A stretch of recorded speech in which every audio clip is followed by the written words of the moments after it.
Alright guys, welcome to the channel. What is this? Who am I and why do you care? Well, this is a simple everyday item, and I'm a product development engineer with 20 years experience. So when I look at something like this in everyday life, I always think how it's made, how it could be better, what details went into it, and that just gets my mind racing. So I'm going to kind of bring you along for the ride. And if you find that interesting, then give me a like or subscribe. So this is a coaster that's 3 pieces, 4 if you count the logo, and it's been injection molded and it's been over molded with this metal piece is inserted into the mold, and then the plastic is injected over it. That's a plastics company, and they probably made this as a cool little free handout to advertise their plastics. This is probably one of their plastics that they've compounded at their factory. And then the only other component is this foam that's, you know, to kind of keep it from condensation from dripping down, and also to keep it from moving around. So it's a pretty simple product. So how could this possibly be interesting?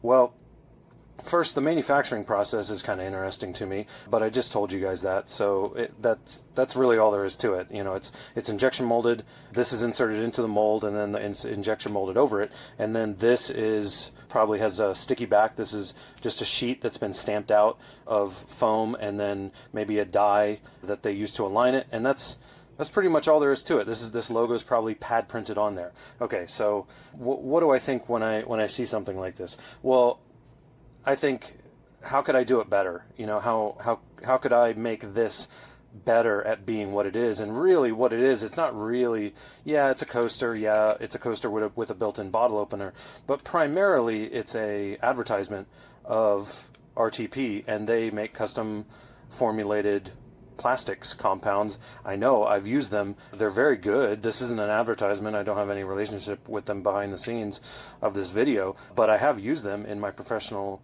career, and they are very good at coming up with a compound of various different kinds of plastics that meet the particular goals of the product. They have like PhDs that you can talk to. So they're really trying to get the word out about their company. And so how could this be a better representation of their company?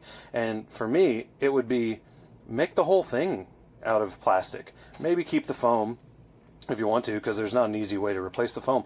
But this metal is kind of like saying, oh, our plastic isn't good enough, so we had to insert a metal piece into it. And you know, I get it. Overmolding is a normal thing, and you could say like, well, our plastic overmolds over metal, and that's a common, you know, engineering solution to a problem. But it's also saying like, oh, this plastic is kind of crap, and so we need a better, higher quality material, because bottle caps are made of metal and they're very tightly fastened to hard glass bottles, so we need something stronger. But so what they probably made this out of was probably an ABS to get a good finish and get good flatness out of it. You can still see some of the ripples right where there's just a discontinuity in material, because there is metal under here, and this is a thinner section of plastic, so that metal's going to, you know, dissipate heat more quickly than the rest of the part, and so you see that disproportional cooling right there from that effect. But anyway, this is probably pretty flat compared to what most other plastics that you could choose from, because they picked one that molded well. They didn't pick one that was strong. And oftentimes in you know, engineering thermoplastics, it is a trade-off. And in fact, it's almost always a trade-off in engineering. But in this case, it's like a direct trade-off. The easier a plastic is to mold, the less mechanically and thermally strong it is. You basically go with cost and difficult of moldability. You get strength and high temperature, and then if you want cheap and easy to mold, then they're not going to be low temperature and they're not going to be strong. But because this is an advertisement for this company, you know, what would I do? And this is where, like, kind of what I do every day. What I like doing is making things kind of more advanced than they otherwise need to be. And you could say that that's overcomplicating things, but not if the result is a superior result. So what would I do? Well, first of all, let's look at the industrial design. The industrial design is is pretty simple, really. Like, yeah, it's a coaster, but you can make anything look good, if you put a little effort into it. This object, this tool doesn't need to have all of these cool, intricate recesses and indents and lines. And, it doesn't have to have all that, but it can, so why not? So I would try to incorporate something like that. Maybe integrate some hard edges along with. See, this is radiuses are soft curves, and so there's integrate some hard lines too. Maybe a chamfer, maybe an inset, maybe something like that into the industrial design, and kind of jazz it up a little bit. So that would be what I would do on the industrial design side. So on the material, that's really where most of the benefit or most of this game is going to be played, because this is really just one big bulk of material. And so what do we need to do in order to make this entire thing out of one piece of plastic and demonstrate that RTP makes plastics that are capable of being nicely molded and nice and flat and having a nice finish and very minimal parting lines, which is what that is right there, where the two mold halves come apart. What do we need to do in order to say that RTP can make materials that can do that and be strong enough for this area right here? Well, that's when it would come into the realm of engineering plastics, engineering compounds. And so there are a bunch to choose from that could do this job, but they are going to be more expensive. But again, what is this thing trying to do? It's trying to demonstrate what their plastics can do.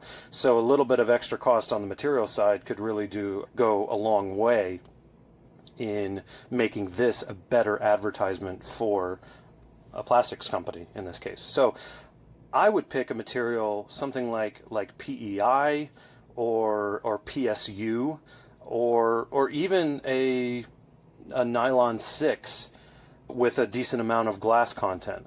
And so why would I pick those and not maybe some of the others? Well, some of the others I could pick are nylon 6.6, which is what most power tools are made out of, if they're the parts that don't get looked at. So internal parts, like under the hood plastic parts, are typically made out of nylon 6.6 with a high glass content.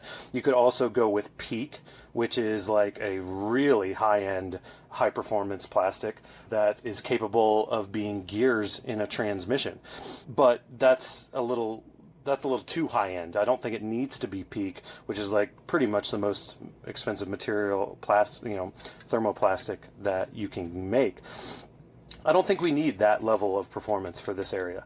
I think a nylon 6 with a 30% glass content could do it. And the reason I could say that could do it is nylon 6 will hide the glass content, so you can get a nice finish just like this. In fact, this product right here, what this is right here, that's nylon 6 with a high glass content, 20 or 30%, and that's to make it tough and strong.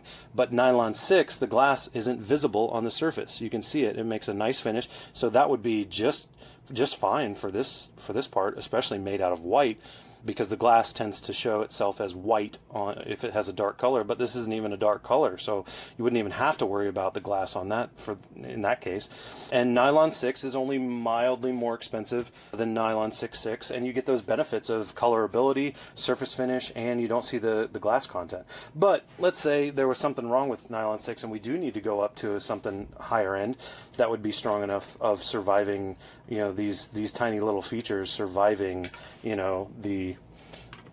the prying process that it needs to survive.